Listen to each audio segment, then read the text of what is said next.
All right, guys, so in this video, I'm going to cover reordering your products and what to do if you run out of stock, okay? So number one, how to try not to run out of stock, and then number two, what to do if you run out of stock, okay? This is honestly really, really simple. A lot of sellers kind of freak out about it, but I'm gonna simplify everything like I try to do in all my videos, and let's go ahead and get into it, okay? So, you need to keep in mind reordering, okay? And if you need to mark this on your calendar or kind of, whatever you need to do to make sure that you remember to reorder, it's going to be very, very important, okay? So when should you reorder?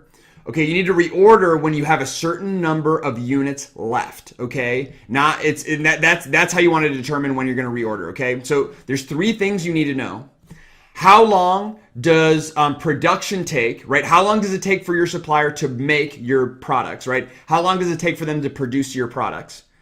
Okay, that's number one. Number two, how long, and I'm actually going to show it here visually. So here's production, okay? So how long does it take for them to ship your products, right? For them to ship your products, for it to get into Amazon's warehouse, kind of the entire shipping process. How long does that take? So that's number two. And number three is how many units are you selling per day on average, okay, on average. Now, when you're just starting off, it'll take some figuring out. You don't need to worry about it, right? Just give it some time, and you kind of want to estimate, not from the day that you started, because obviously when you launch your product, it's going to be, when you launch your product and start growing, right, as you start growing, you're going to kind of hit this plateau, right, of getting a bunch of sales every day, and then it's going to kind of plateau, okay? Once it kind of plateaus and you see that, that's the kind of number you want to base it off. That's what you want to base your average off of, okay? I hope that makes sense, right? But basically, don't take the entire average of your sales, like all of your history.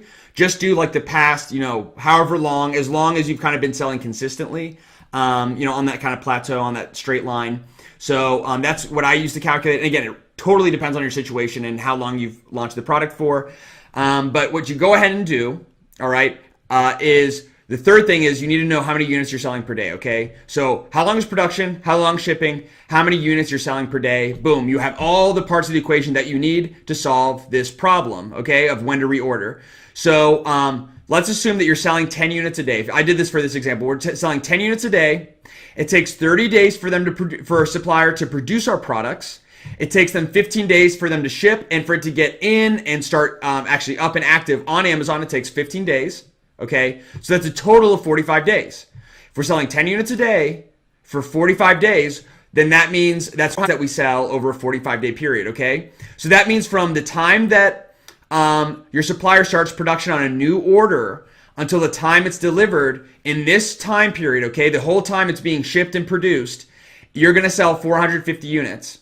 So that means that this needs to happen, right? You need to start production on a new order when you have 450 units left in inventory, okay? So when you go to Amazon Seller Central, look at how many units you have left, okay? And in this example, again, this isn't for you. This is just a general example. So you need to kind of calculate this on your own, and you can literally copy and paste this and kind of figure out like, okay, draw this on a napkin, like production to shipping, shipping to delivery, what's that total time?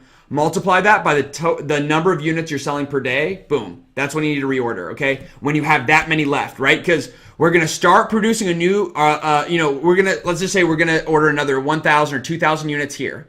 All right? So boom, we're selling a few, up to this point, right? The whole time it's being produced and shipped, we sold 450 units. So if we started with 450, we sold 450, we have 0 units here. We have 0 units, but guess what? We had 0 units. We would have had 0 units, but good thing we reordered all the way back here. Boom. Now we have 2,000 more units or 1,000 more units, right? And we never run out of stock, and then boom, it keeps going, right? So that's how you think about reordering. That's how to never run out of stock. And then the second part of the equation is, okay, so here's how to never run out of stock. What happens if I do? What happens if production takes longer? If I get held up in customs? If shipping takes longer? If Amazon's taking forever to scan my products, what do I do, okay? First of all, don't freak out. Nothing to worry about. Number two, obviously it's something you want to try to avoid, but and it probably will happen to you, it happens to all sellers, so again, you don't need to worry about this, but when you sell out of all of your units, first of all, congratulations for doing that. And then second, what you want to do is keep a very close eye on your Seller Central account, okay? And like literally every day or maybe even twice a day, right? When you know that you're getting low, right? Like when you know that you need to reorder when you have 450 units, but for whatever reason you can't, or for whatever reason, you're supposed to have it in 45 days, but it's not going to be in for another week, right? Or however long. Then what you do is during that kind of week period, or when you start kind of, down here, start selling, you have less and less and less inventory. Watch it every day, twice a day, until you run out of stock, right? You sell your last unit. As soon as you sell your last unit, what you want to do is close down your listing, okay? So you're going to kind of close your listing, basically kind of like pausing your listing. And what that's going to do is kind of help you preserve your sales rank, right? Because your product is ranking at a certain rate, or it's going to be on a certain page for certain keywords and all that. By closing your listing, you preserve that rank. If you don't close your listing, right, you're basically telling Amazon, hey, Amazon, no one's buying our products. Nobody buys our products. No one's buying our products. And then Amazon registers in their algorithm like, oh, nobody wants their products. Let's rank them lower. Oh, still nobody's buying. Let's rank them lower. Oh, still nobody's buying. Let's rank them lower. Okay. So don't get into that vicious cycle of, hey, Amazon, we're not selling anything. So Amazon's like, okay, then we'll put you on page 2. Hey, Amazon, we're not selling anything. Here, we'll put you on page 3. Don't get into that cycle. Close your listing. Closing your listing in a very silly way tells Amazon, hey, we ran out of stock. We had to close down our listing for a little bit, but we're going to have it back up with our units. It's a lot easier. You may still lose your rank, okay? There's no guarantee that you'll preserve and keep a perfect rank. I've done this before with a few of my products, and if I didn't keep a very similar rank, I went down a little bit, and I was able to easily get back up, okay? So it's, again, nothing to freak out about. It's even if you lose sales rank, it's easy to get back up, or at least in my experience, I should say, relatively easy to get back up when you have your units in stock. So that's what you want to do. There's some sellers who tell you to increase your price to where you'll sell less. Don't do that.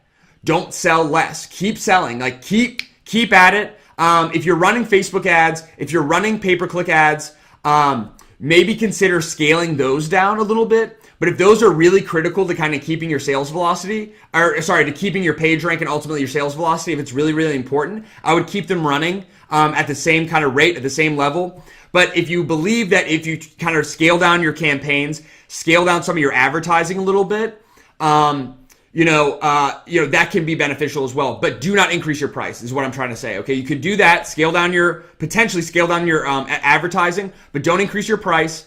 That's honestly ultimately going to hurt your sales rank. I've tried both methods, and trust me, the method that I told you about closing your listing, maybe scaling down your PPC and Facebook ads if you're running those, and if you're not, don't need to worry about it. But just close your listing as soon as you kind of run out of inventory. Then once you get your units back in, turn your listing back on.